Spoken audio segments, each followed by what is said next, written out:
another episode of TalkYOSpitTV. I'm your host Mario Harris, man, and I'm talking about the Boston Red Sox. And unfortunately, we lost in the wild card against the Yankees. Oh man, it was a great series for the most part. Well, it started off great. We won game one, but it kind of went downhill for the Red Sox after that, man. As you see, I got my Mookie Betts Red Sox shirt on. Got this shirt when he was playing for the Red Sox. Actually, I think I got it in 2018 when we won the World Series. Last time we won the World Series. So yeah, it's been since then. It's been a tough ride for us Red Sox fans, man. But hey, we we we on it. We after this season, it looks like we're going up from here after this season, man. Like I said, the Red Sox they lost a tough heartbreaker in the wild card series to the rival Yankees, man, and it was one of the ones that Red Sox actually beat themselves more than the Yankees won. Now, don't get me wrong, man. At game three, the Yankees definitely won that one, but we also beat ourselves too. The game two, we should have won that one, and yesterday's game three, we could have maybe possibly won, but it wasn't there. But yes, I gotta give credit where credit is due for sure. Yesterday the rookie starting pitcher for the Yankees, Cam Shitler. I hope I'm saying your name right, man. My boy, I know that sounds wrong. Um, Cam, he was serving it up, serving straight gas to the Red Sox batters yesterday, man, and there was nothing they could do with it, man. He was throwing straight high 90s with some of them reaching triple digits, and it was just mostly all fastballs, two seam, four seam, basically, sinkers and cutters. There was a few sliders in there. He had a few curveballs in there that he would throw too.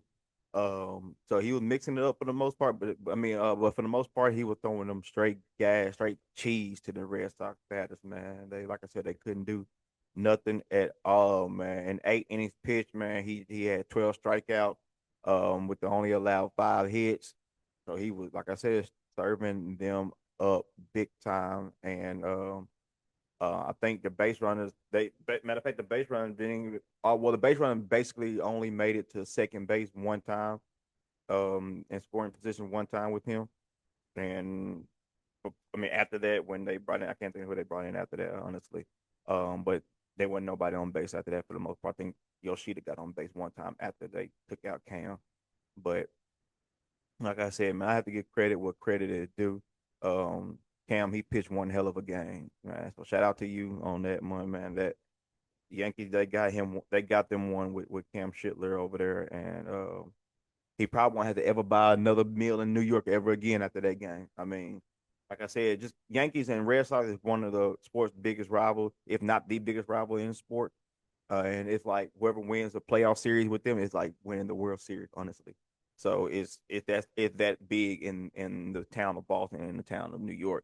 But Cam, I bet he won't have to ever buy another meal in New York ever again. So shout out to that boy right there, man. We're gonna move on to game one. In game one, Garrett Crochet, man, he got the start for the Red Sox as he pitched 7 innings with 11 strikeouts, and he made it hard for the Yankees batters as he was serving fastball, sliders, off-speed pitches to confuse the batters and to keep them guessing. Man, he was painting the corners of the plate, making the ump call strikes, and that allowed the Yankee hitters to swing at any and every pitch. Man, so Garrett Crochet, man, he was doing his thing. Shout out to my boy on in game one. However, he did give up one run. It was a homer. To I think Anthony Volpe hit that homer, if I'm not mistaken. But he gave up. But after that, he never let up. Never let up on that mound. He stayed on the mound. Like I said, he did pitch 7 innings. And after that homer, he retired the next 14 batters for the Yankees, man. So Garrett Crochet was killing them in game one. Um, you know, but things after that homer, it was 1-0, and things went up. It took a turn in Red Sox favor after not Alex Cora, the manager for Yankees, Aaron Boone. After Aaron Boone, he took out Max Fried, and I tweeted it. I said after Fried gets out, I said it's time for us to go on a run. He took him out a little bit too early. Through the seventh inning, like I said, the Red Sox ain't scored yet. It's through the seventh inning. and he didn't give up a single run. He had 6 strikeouts. He gave up 4 hits and he walked 3, but he didn't give up a single run. And he had a good postseason debut for the Yankees. Mac Fried did, but for some reason, Aaron Boone took him out. Not sure why. But like I said, I tweeted and it was like it's time for us to go and run, and that's exactly what we did. Luke Weaver, he came in and he gave up 2 runs instantly. Yoshida gets a hit to drive those run in and allow Boston to take a 2-1 lead. And then the top of the ninth, Alex Bregman, he doubles to the left. That allowed Trevor Story to score and then make the final score 3-1. The Yankees, they did have a chance to either tie or win the ball game in the bottom of the ninth. We had our star closer, our Aroldis Chapman in, and anybody that knows Chapman postseason, it's a little shaky for Chapman. I mean, he does great in the season like he did this year. He was the best closer in the season this season, and in the postseason, you gotta pick your poison with Chapman almost, man. But he gave up 3 hits. His first 3 batters gave up 3 singles and loaded the bases with no outs. But then Chapman, he got right. He locked in. He struck out Stanton. Then he made Jazz fly out to right field. Then he struck out Grissom, and that was the ball game right there. And the Red Sox at that point, they showed what they've been doing all season, and that's win games late in the game, and never letting up in the game too after being down. So man, shout out to Chapman for closing that ball game out after having the bases loaded with no out. He like I said, he locked in, and the pitchers they stepped up when needed. Garrett Crochet, he stepped up in them 7 innings, only giving on 1 run, but like I said, man, them 11 strikeouts were big. Were big after that home run. Like I said, he gave up. He retired the next 14 batters, and then Chapman came in and he did exactly what he needed to do. Like I said, he did load them bases, but he did exactly what he needed to do. He struck out 2 batters and made Jazz fly out. So the pitchers definitely stepped up when needed, and we won game 1. And as like I said, after that game 1, things for Red Sox just did not look good for them at all, man. So, however, in game 2, we move on to game 2, and it was a little completely different for the Red Sox. Brian Bello, he got the start for the Red Sox, and in 2.1 innings, he gave up 4 hits, 2 runs, walked 1, and 1 home run, and no strikeouts. And Bello, man, the inconsistency for Bello showed up big time in this game, man. He been up and down all season. He has been. When he's up, he's up. He's up for sure. When he's down, whew, he's down. It's no in between with Bello. He's either up or he's down. No in between, man. That's been a huge problem for him this season. But I still like Bello, man. I think he's a good starting pitcher, for sure. We just need to work on locking in, basically. Work on locking in and being more consistent. That's really just what he needs to do for the Red Sox. Carlos Rodon, he got the start for the Yankees, and he went 6 strikeouts with 3 walks and gave up 4 hits and 3 runs with the home run, too. So we started off in the first inning, man. Bottom of the first inning, Ben Rice is up the bat. He did a 2-run home run in the bottom of the first that allowed the Yankees to get a 2-0 lead early in the game. Now we move on to the top of the third, and Trevor Story's up the bat. He hit a 2-run RBI single to the center to tie the game at 2. Bottom of the fifth, Judge singles to the left to get an RBI that pushed the Yankees up 3-2. Duran, he went in for a diving catch for that hit, but he could not catch the ball as he dropped it. And however, I really did not believe he should have dove for that. It was a catchable ball. Just run over there and put your hand and stretch your hands out and catch it. You diving for it. I think that's possibly the reason why he dropped that. He's an all-star caliber player, in Duran, and he has to make that catch. Like he has to make that catch. Then the top of the sixth inning, Story, he homers to tie the game at 3. And it at that time it's like, all right, we here, we right there, we right on it, we right on it. But unfortunately, that's where things actually went bad for the Red Sox. It's top of the 7th inning. Nate Eaton, he walks. Jan Duran gets a hit. He get hit by the pitch, and the Red Sox had base runners at first and second with no outs. Sedan Rafaela, he's up to bat, and he's very, very capable of getting a base hit. However, the Red Sox manager, Alex Cora, He wants to bunt to move the players over to now allow a double play. And I fully understand that, but it's especially since it worked earlier in the game. So the Red Sox, they want to do it again, but the Yankees, they were looking for that, and that's why he threw an off speed pitch that allowed the ball to not be bunted as cleanly as it would have been if it was a fastball. Off speed pitch, man, it when it curves or it dips, it slide, whatever it's doing, it makes the bat hit the bottom of the ball so it can pop up, and that's exactly what happened. It at the same time, Raphael, that was a horrible bunt, my boy. That was horrible. You have to do better at that bunt. You got to get better at bunting. But I think Corey, he should allow Stedon to put the ball, not necessarily in play. Well, try to get a hit, base hit. A clean base hit scores. We up one, you know, or at least tie. It will full make the bases full. You know what I mean? That bunt was horrible, and that really just went downhill for Red Sox, man. Yoshida is back up to bat now. It's 2 outs. uh I forgot who batted after Rafaela, but he got out. But Yoshida is up at the bat now. It's 2 outs, and he hits a hard ground ball to second that make Jazz stumble, and he cannot make the clean throw. As Yoshida, he dives in for first base and was safe. However, the ball gets behind the first baseman, and Eaton is on third. He's coming around third, and he stops and goes back to third. I do not know why he did that. That is horrible base run by Eden. He holds up at third, and he was like you got to keep your eye on the ball as a base runner. You have to keep your eye on the ball because he was almost halfway down the line. And if he just keeps his eye on the ball, he see the ball go behind the first baseman. He would have been safe at home. He would have been safe at home, and that would have allowed us to be up one. That is horrible base running, and it came back to bite us big time on that one, man. It really did, man. You just got to keep your eye on the ball as you're halfway down the line, man. You can't get held up right there. You can't. You got to think score all the way, especially when you see Jazz when he had the ball, how he threw it. He was already kind of off balance. So I kind of understand you holding up, because if he makes a clean throw, then that's a clean catch and that's an out. But it's 2 outs. Keep going.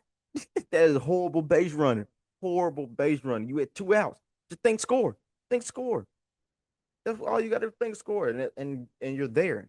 Like I just don't understand why he held up. I really do not understand why he held up, man. But he did, and unfortunately stayed at third, and we didn't score. We didn't score. You know, that's just what it is, man. Anyway, we end up going to the bottom of the eighth, and closing right hand pitcher Garrett Whitlock is on the mound for the Red Sox. He strikes out Rice after being down in the count with that full count.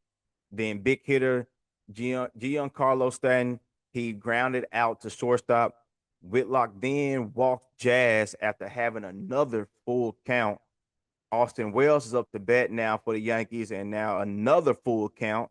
He hits a ball down the right field foul line, and it stays fair, and it hits the wall, and then Jazz score. Once again, Eden makes a bad decision to stay behind the ball instead of angling it to cut it off. And Jazz, he's thinking score. He's thinking score. It's 2 outs. He's thinking scoring. And Jazz did not let up at all. And he went straight on to the home plate, and they can't make the throw out at home at the Yankees score and put them up one. And that would be the final score of the game, 4-3. As the Yankees now top the series, man. Great base running by Jazz. That's great base run. I got to give it up to the Yankees, though. That's another thing. The Yankees all season, all series, they had great base running all series after they did in game three. As I'm going to talk about that too. But Jazz, man, Jazz is a speedster. He's known to steal base. He's known to get around these bases fast. And that ball was hit down the right field line, and Jazz was on first. From first, he went first all the way home and scored. When Eden had a chance to score, he was on second. You see what I mean here? Like, come on, man. You got to think score. have the thing scored with 2 outs, man. You have to, man. That cost us the game.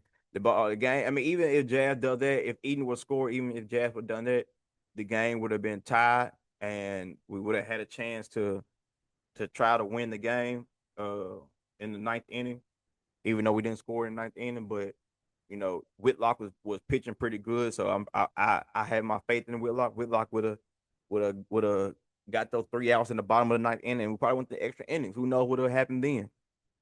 But horrible base running, horrible defense in game two, and that's allowed the series to be tied at one apiece.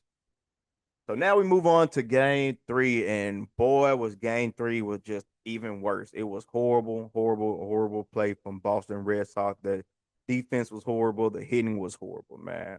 It was just a bad game three. For a closeout game against the Yankees in New York, it was a horrible game from the Red Sox. Well, it's one game I know they're gonna want to put behind them. Red Sox, they start their own rookie. Like I said, the Yankees had their rookie in Cam Schuttler.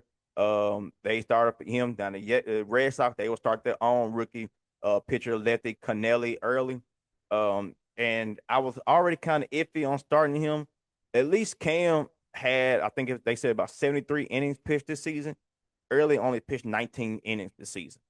Like he very as very very low for a pitcher to come in, especially a rookie pitcher to come in and start in a wild card game three on the road uh, on the road in New York as Boston against Boston. Like that's a big game to pitch. However, Early did pitch a solid game. It was just like once again, it was just the defense of the fielders, man. They let him down miserably. Early, man, he pitched 3.2 innings and he struck out six. He gave up 6 hits and 4 runs and walked one. Those 4 runs were not all on him. Um, of course, they're gonna say I think they gave him three earned runs. So that was on the pitcher. But if you watch the game, it was mainly the defense, man. The defense, they whew, let's get into it, man. Bottom of the second, man. Stanton, he hits a fly ball deep to left field, and Duran, he casually runs over there to get the ball. The whole park, including Stanton, they thought it was a homer, but as a fielder, you must know how the ball is hit. You must know how high or how hard the ball is hit, and you can tell if it's going to be playable, catchable, or it's going over the fence. But even then, run towards the fence. Give yourself a chance to catch it. He didn't give himself the chance to catch it, and it was. And if you look back at the replay, the ball was hit very low, so you could tell as a fielder, you can tell when the ball's hit low. Trust me, you can tell. He had a chance, I think, because Durant's pretty fast too. He had a chance to get over there to at least make the catch or at least stop Stanton from getting to second. The Stanton thought it was a home run. He walked to first base basically. And even then, when Duran slowly, casually got to the ball and tried to throw him out at second, they almost could have had him out at second. But Duran walked over there to second. I mean, Duran walked over to the ball and didn't give him a good chance to make a play on it, man. So, it cost a double for the Red Sox and allowed Stan to get on second base, and that was that. Luckily, early he retired the next three batters, so they didn't score on that. He struck out Rice. Then Rosario, he flies out to right field, and then early strikes out Jazz. Caught him looking on a 95-mile-per-hour sinker. But it was the bottom of the fourth inning that killed the Red Sox.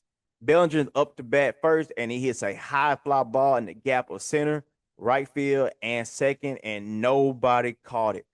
Definitely another catchable ball. Rafaela, he tried to catch it but couldn't, and it resulted in a double for Bellinger. Somebody got to make a play on that. The ball was hit high enough. Somebody got to make a play on that, man. Then early, he walks Stanton after having another full count, and now it's runners on first and second. Early then strikes out Rice for the first out of the inning. Rosario next up to bat hits a hard ground ball past the shortstop into left field that allows Bellinger to score. Then Jazz next up to bat hits a line drive down the right field, and the bases are loaded with one out. Volpe's up to bat, and he then hits a ground ball past second into right field as Stanton scores to make the score 2-0 with one out, and the bases are loaded again. Then Austin Wells hits a grounder down the first baseline, and Nathaniel Lowe cannot make a play on it that result in the error and allow Jazz and Rosario to score. The score now is 4-0. And that would just be the end of the game right there. That would be the final score, as the Red Sox hitters, like I said at first, had no answers at the plate at all. Only one, like I said before, the only one base run of the whole game made in the scoring position. Only 5 hits. They struck out 13 times. Bregman, he went 0 for 3. Rafaela went 0 for 4. Narvaez went 0 for 3. Abreu went 0 for 3. Lowe went one for 4. Story went 1 for 4. Yoshida, he had another solid game, and he went 2 for 4. But the biggest problem in last night's game and in the whole series at bat was Jarren Duran. Last night he went 0 for 4, and the whole series, he went 1 for 11. His last at bat, he swings at a high fastball to fly out in a foul ball territory to third.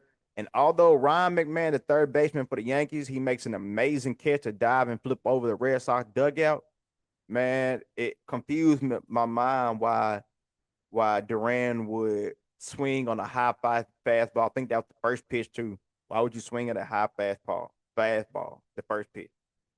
The Yankees, they win the game 4-0 in the series and move on to face Toronto Blue Jays in the ALDS. Whew, that was like, it was just horrible. Whew, but I gotta start back on Duran. I'm back on him, man. Duran, he's known as a big hitter from base hitting. He can hit some home runs, but he's known as a big hitter as base hitting to get on base. And this season, this series, he did not come to play at all. Like I said, he's 1 for 11 this series, and he just cost the Red Sox the game, the season, and the series this postseason. He really did. He had a more down year than he did up. This season he batted 256 with 159 hits. Last season in 2024, he batted 285 with 191 hits, and he finished in eighth in MVP. He made the All Star for the first time last year, and he made the and he won the All Star MVP last year too, and he led the league in doubles and triples last year. Then in 2023, that was kind of his breakout season as a hitter. You can say last year was the breakout season as a hitter, but 2023 put the league on notice for sure. As he batted 295 and with the on base percentage of 346, that was top 30 in the league in 2023. And once again, 2024, he was top 30 in the league in on base percentage. Like, so it's this season he was definitely down, man. The Red Sox, they got a major decision to make, a huge decision to make on Duran's future with the team. He has a club option. Well, they have a club option on his contract for the 2026 season. They can either pick him up or let him go. In my opinion, I feel like they shouldn't pick it up. I feel like they should go ahead and let that boy go, man. Like let him go. Especially, I mean, if they let him go, they got to pay Durant $100,000, and in my opinion, it would be for a good cause, man. You after trading away Devers, they freed up some major cap space, and they have money that they can sign some big name player. They could try to get Cal Schwarber back to the team, man. He was traded to the Red Sox in 2021 from Washington. No, not from Washington. He played for Washington. Nick. Yeah, I think he was traded from Washington. Either way, go. Cal Schwarber was traded to the Red Sox in 2021. However, at the end of 2021, they couldn't sign Schwarber because they didn't have the money to sign him, and he wanted to stay in Boston. He wanted to stay in Boston, but they couldn't sign him. So I think you go back after Schwarber. I would after this season, you go back after Schwarber, especially after he just won the home run derby and he won the home run for the home run hit off for the National League in the All Star game. You go back. We need that big hitter, and he can play. He can play left field. That's Duran's position. He can play left field. I mean, I think if they do sign him, they probably have him at DH because Roman Anthony can play left field too. I think I like Roman Anthony's chances better at left field than I do Schwarber at field if I want to be serious. Um, but the thing is, Schwarber's a big hitter. Go after Schwarber. If you give up Duran and pick up Schwarber, whew, that's a huge significant increase. Huge increase, man. Yoshida can also play left field too. They got him and it's so many ways. If they get Schwarber, it's so many ways the Red Sox can play it, and that outfield will definitely increase, but that batting would definitely increase, man. So especially with Roman Anthony coming back, and he was missed this series. I'm so mad we didn't have Anthony for this series. This series would have been a lot different if we had Anthony. He would have came to play. He would have came.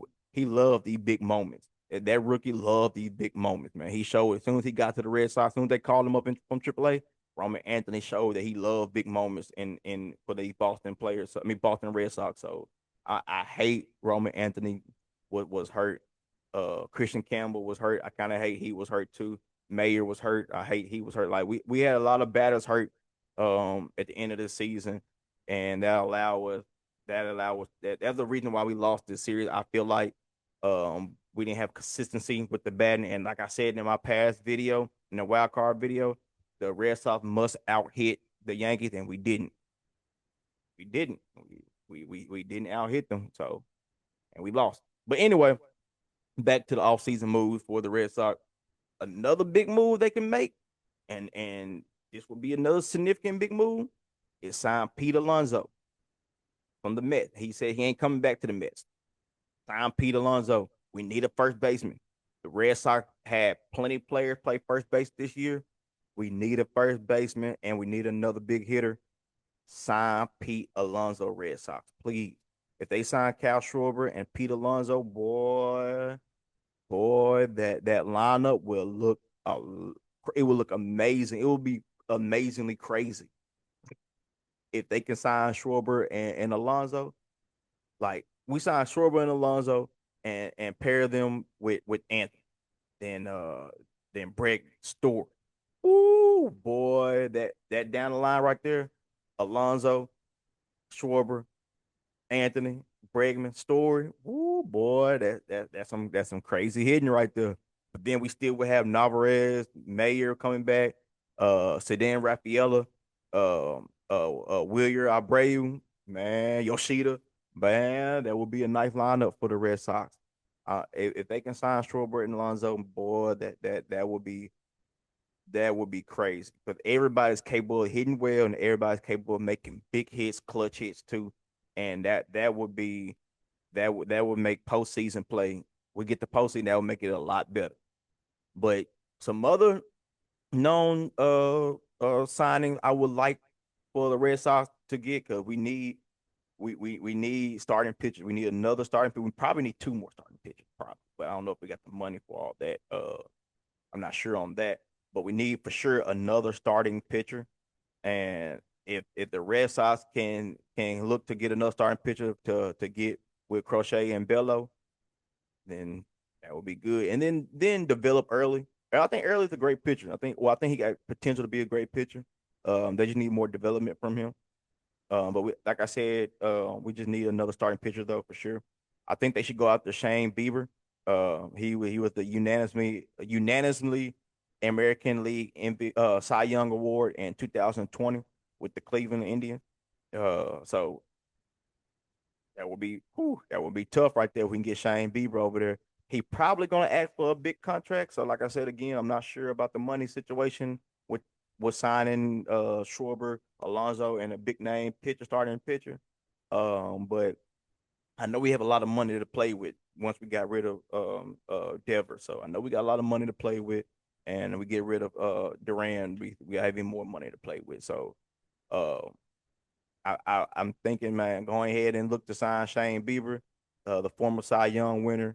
They can also go out there. Framber Valdez, he last played for the Texans, now the Texans, the Astros, the Trastros.